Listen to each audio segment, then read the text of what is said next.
Bonjour à tous et bienvenue dans cette vidéo où on va commencer la mise en place de l'authentification pour notre application.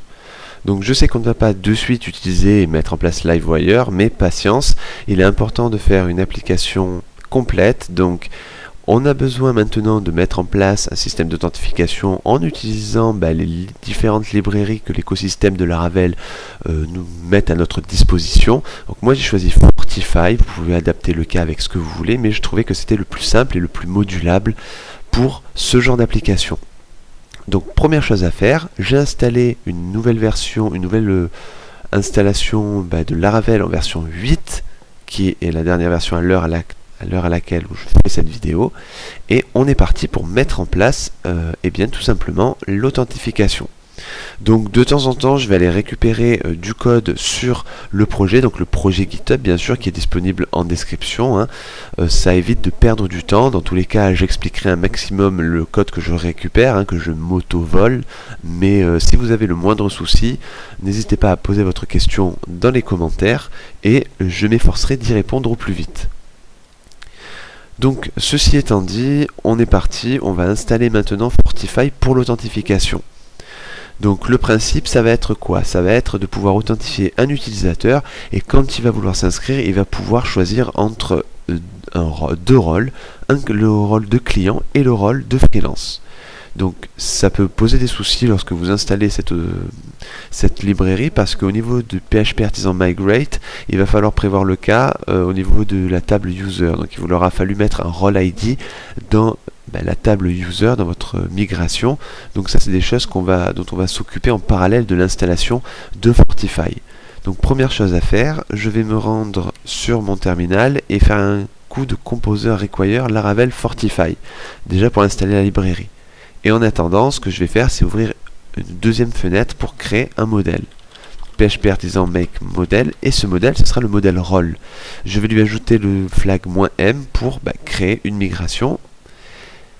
Et dans cette migration, étant donné que ça va être une clé étrangère dans notre table users, donc dans Database Migrations, il va falloir plutôt faire passer tout simplement la création de notre rôle avant celle du users, parce que sinon on va lui dire ici tu as besoin ici d'une clé étrangère, mais cette clé étrangère n'existe pas, fait partie d'une table qui n'existe pas encore. Donc comme c'est dans l'ordre alphanumérique, on va préférer ici tout simplement, au lieu de mettre 2020, on va mettre une année antérieure à celle de la date de création de la table user, c'est-à-dire 2013 par exemple, et elle va retomber automatiquement au-dessus. Donc on va déjà s'occuper de la table roles. Donc on va dire que cette table elle va avoir une chaîne de caractères qui aura un nom, voilà, ce sera soit client soit freelance. Et au niveau de notre table user, on va ici avoir une foreign ID, donc une clé étrangère qui s'appellera role ID. Et si je chaîne la méthode constrained, tout simplement Laravel sera capable de dire ça c'est une clé étrangère avec la colonne ID sur la table roles. Donc je vous renvoie sur la documentation si vous voulez customiser votre clé étrangère, tout est expliqué dessus au niveau de la fonction constraint. Donc ceci étant fait, on a déjà ici notre table rôle qui est créée.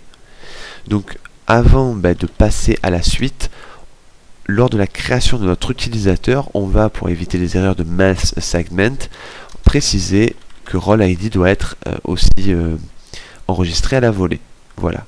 On peut en profiter même pour indiquer la relation. Donc l'utilisateur, il appartient, donc on va se faire une fonction role à un role. Donc on va faire un return de this belongs to app/models/role. Donc tout simplement le namespace de notre classe role. Et ce sera tout. Donc on peut revenir au niveau de notre installation de Fortify. Après, si vous avez besoin ici de préciser des choses, comme par exemple des informations, des identifiants pour la base de données, ça se fait ici dans le fichier .env, mais à ce niveau-là, vous êtes censé quand même le savoir. Moi, j'ai une base,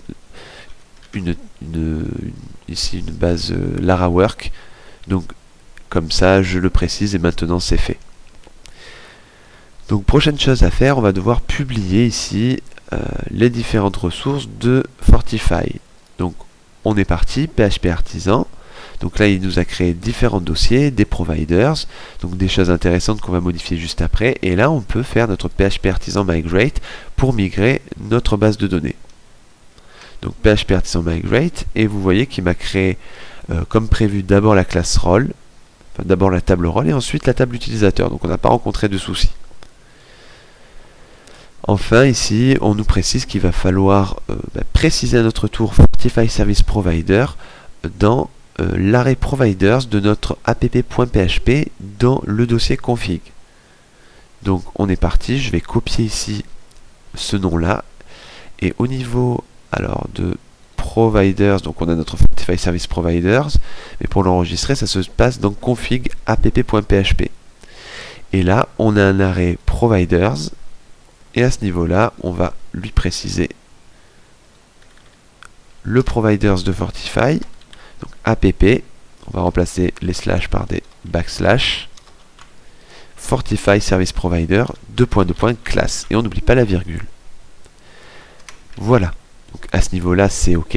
Donc normalement, rien qu'en faisant ça, en réactualisant ma page d'accueil, je me retrouve avec une page de login et une page d'enregistrement. Donc là, il me dit que login view response n'est pas instanciable. Bon, ça, c'est une erreur, tout simplement parce que maintenant, dans notre fichier de configuration Fortify, il va falloir préciser les différentes fonctions et les différentes vues pour les différents chemins pour nos vues. Donc là, ça se passe au niveau de providers. Alors, je vais replier tout ça. App providers, on a maintenant un Fortify Service Provider. Et dans cette fonction boot, on va pouvoir préciser des choses. Donc, je vais copier déjà cette partie-là qui me permet de dire pour la page de login, je veux simplement retourner ma page login.blade.php qui se trouve dans le dossier hot. On nous dit de préciser également le namespace, mais le namespace a priori est déjà précisé en haut puisqu'on avait déjà des choses dans notre fonction boot. Donc n'oubliez pas quand même de faire un use Laravel Fortify si ça n'a pas été fait au préalable par Laravel. Ensuite, on a une fonction pour authentifier notre utilisateur. Donc on va copier ça et on va coller le tout. Donc on doit préciser le hash, le request, le user. Donc ça, je vais copier ces différents namespaces là et les préciser ici. Voilà. Donc a priori, pas de souci. Si le mail colle et que le password est le bon, on retourne l'utilisateur. Et enfin, on va récupérer ici la fonction pour retourner la vue d'enregistrement. La vue d'enregistrement, c'est simplement hot.register, donc c'est-à-dire register.blade.php dans un dossier hot. Donc dossier qui n'existe pas encore, mais on va s'en occuper très bientôt. Et ensuite, on a pour le password reset, mais on ne va pas s'en occuper. Et a priori, c'est tout.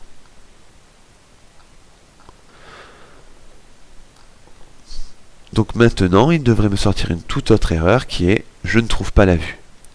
Donc il ne trouve pas la vue hot.login. De la même façon, si je vais sur register, il va me dire je ne trouve pas la vue hot.register. Donc on va fermer tout ça et on va passer à la création de nos vues. Au niveau de nos vues, donc dans le dossier Resources, on a un dossier Views, comme vous le savez très probablement, et on va se créer un dossier hot. Moi, j'ai décidé de conserver le chemin par défaut, donc de stocker mes vues de connexion dans le dossier hot. Donc, mais vous pouvez bien sûr après l'adapter suivant le code qu'on a tapé précédemment. Donc on va se créer un login.blade.php et on va également se créer un register.blade.php, donc respectivement pour se connecter et s'enregistrer. On va avoir également besoin à la racine du dossier views d'une page home.blade.php, d'accord, dans le cas où je suis connecté. Donc on va directement la customiser, voir si elle fonctionne bien pour tout à l'heure. Et on va dire salut. Et on va récupérer l'utilisateur authentifié, donc hot user name. Et on va préciser dans notre fichier web.php, donc dans routes web.php, qu'on a une route maintenant en get qui sera /home. Ce sera juste une clausure qui va nous retourner la vue home, puisqu'elle est à la racine de notre dossier views. Elle aura un middleware hot, d'accord, parce qu'il faudra être connecté bien sûr pour avoir accès à cette page. Et on va lui donner un nom qui sera home tout simplement. Voilà. Donc avec ça, on a notre home qui est valide et register.blade et login.blade qui existent. Alors maintenant, ce qu'on va faire, donc normalement il va me renvoyer du blanc, mais on a besoin de préciser des formulaires. Donc les formulaires existent déjà sur le projet GitHub que je vous ai partagé, donc ça m'évite de passer 2 heures à coder le design, même si pour l'instant Tailwind CSS n'est pas installé, et à vous expliquer les champs qui sont juste du HTML classique. On va juste retourner ici sur le GitHub du projet, dans Resources, Views, le dossier hot. Ici on a à ce niveau-là le fichier login, donc je vais copier-coller ce code-là et coller login.blade.php. Donc il est temps ici d'un layouts.app, donc qui n'existe pas. Donc on va le créer. Après tout ça, bien sûr, vous faites la convention de nom qui vous plaît et vous designez l'application comme elle vous plaît. Donc, comme ça, c'est quelque chose d'un petit peu arbitraire. J'ai décidé, voilà, de copier-coller directement depuis le projet. Donc on va se créer un dossier layouts et dedans on va avoir un app.blade.php. Donc cet app.blade.php, je vais le copier également depuis mon dossier. Donc dans Layouts, j'ai un app.blade.php. Je vais récupérer ce code et le coller. Donc bien sûr, on n'a pas encore installé certaines choses, donc je vais simplement retirer les différentes choses qui n'ont pas lieu d'être. Voilà. On n'a pas utilisé Alpine.js ni Livewire, et il y a du style ici, on en parlera plus tard. Pour l'instant, on n'a pas de CSS. Voilà. On a juste une div avec des classes Tailwind CSS, mais bon, ça c'est pas bien grave, et un yield content, c'était le plus important. Donc au niveau de notre login, rien d'exceptionnel. Ici, il y a juste une balise H1, un formulaire en méthode post vers l'action, donc la route login. Donc si vous voulez voir les différentes routes qu'a créé Fortify, vous faites un PHP artisan route .list et vous avez les listes d'authentification qu'il aura créées. Donc là, on voit qu'on a notre login en get et en post. À ce niveau-là. Donc très bien. Maintenant, ce qu'on va faire, c'est vérifier un petit peu que tout aille bien. Donc on a un input email pour indiquer son email et un input password pour indiquer son password.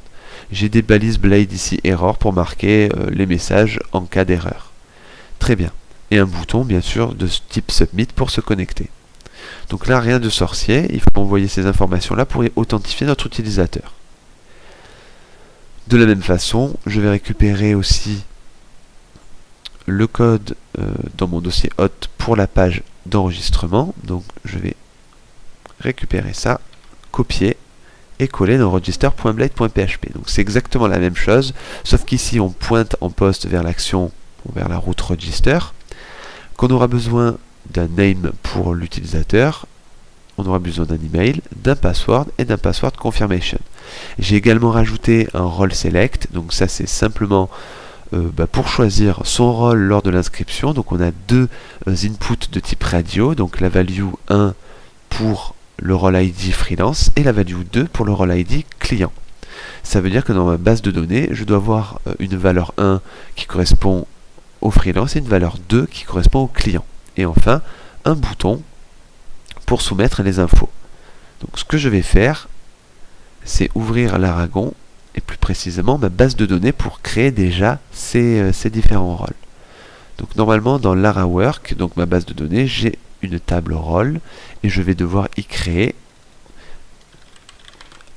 un freelance, donc un enregistrement qui aura le nom freelance et un enregistrement qui aura le nom client. Voilà, avec respectivement l'ID 1 et l'ID 2, comme j'ai précisé dans mon formulaire. Value 1, value 2. Très bien. Donc maintenant, tout devrait fonctionner. Donc si j'essaye de me connecter, il m'envoie les messages d'erreur. Si je veux m'enregistrer, il va m'envoyer également les différentes erreurs. Donc il ne traite pas pour l'instant le cas des erreurs pour les différents rôles. Alors tout simplement parce que il va falloir affiner les choses dans app action Fortify. On a un fichier create new user et ici il va s'occuper de créer un utilisateur, mais il va totalement ignorer le rôle. Donc on va lui dire, maintenant tu as un role ID, donc raccord avec le name ici de cet input qu'on retrouve ici, qui sera input role ID. Voilà. Et ça, donc l'input role ID doit être plutôt raccord avec l'input dans notre vue, et ici plutôt la clé role ID doit être raccord avec la clé étrangère. Donc dans users, on a bien une clé étrangère role ID. Encore une fois, n'oubliez pas de préciser dans votre modèle user le role ID ici pour éviter les différentes erreurs lors de l'enregistrement. Et on va rajouter tout simplement deux petites règles. Donc pour role ID, je veux que ce soit required et je veux que ça existe dans la base de données. C'est-à-dire que si un petit malin essaye de changer via l'HTML dans sa console l'ID du freelance en l'ID 50, une ID qui n'existe pas dans la base de données, automatiquement on renvoie une erreur. Donc pour ce faire, on va regarder les différentes règles qui sont disponibles sur la Laravel. Donc si je tape existe, je vois ici que j'ai une règle qui précise que les choses doivent exister, enfin que la colonne doit exister, et du moins la valeur, dans ma base de données. Donc nous, ce qui est intéressant, c'est qu'on a ici une règle existe : où on précise le modèle et on précise aussi la colonne. C'est-à-dire que non seulement elle doit exister, mais l'ID en question, c'est ce que j'envoie et c'est ce qui doit exister. Donc existe : app models. Alors nous, notre modèle c'est role et la clé c'est ID.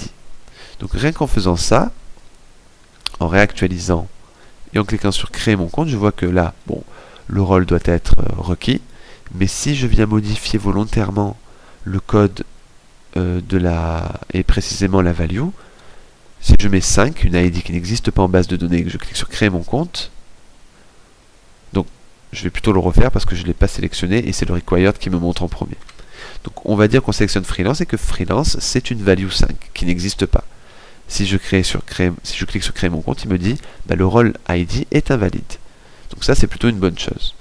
Donc maintenant on va se créer un nouvel utilisateur. Donc je vais me créer nordcoders avec ici l'email nordcoders@gmail.com, mais c'est pas très important. Je vais mettre un mot de passe un peu bidon et je vais choisir freelance et je vais cliquer sur créer mon compte.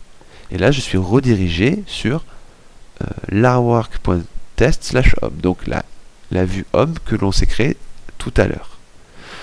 Donc normalement là vous voyez sur la page de garde, ici la page d'accueil, je n'ai plus qu'accès à home. Donc le système d'authentification est maintenant mis en place pour notre application.